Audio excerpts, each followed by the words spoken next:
flames are rising higher. I'm waiting for the rain.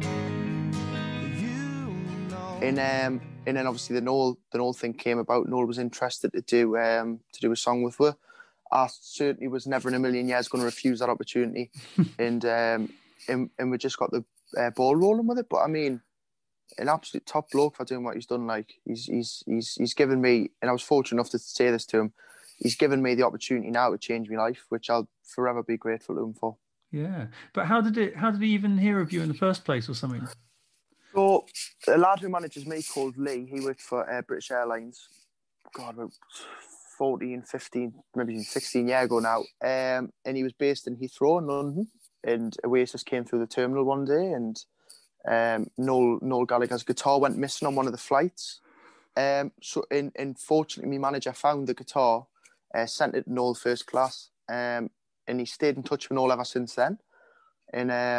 And I mean, they've texted ever since. You know what I mean? When sort of Newcastle play Man City and stuff like that, they'll send a little text or whatever. And my manager came to my second ever gig.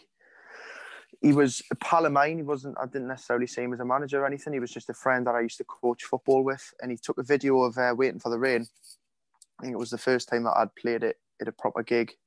And I came off and he was like, well, whose song's this? And I said, no, I wrote it. And he was kind of baffled as to how I'd wrote the song. And a couple of days later, I sent it to Noel. And to everybody's amazement, Noel got back in touch and said it was half decent.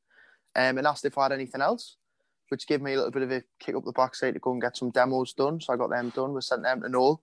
And then he said, listen, I've got a lad who might be interested in you, who was a man called Ted, who was at Virgin AMI. So we got invited down for an interview and played them a couple of tracks, and 12 months later here we are. It's been quite an amazing whirlwind of a story, but at the same time I haven't really had time to sit back and reflect on anything that's happened. Do you know what I mean? Which I'm quite pleased about, because it's just letting me just sit back and write loads of songs, and I think we're so busy now, even in lockdown. Do you know what I mean? Just doing stuff like this, podcasts and stuff every day, and there's always emails to answer and photo shoots to go on. I always find something to keep occupied. But it's been an amazing 12, 18 months. Absolutely amazing. So are you like, what would you be doing now? Would you be like going to uni or like something like that at the moment, or is this is now a full-time thing? Oh yeah. Well, it's a full-time job now for me.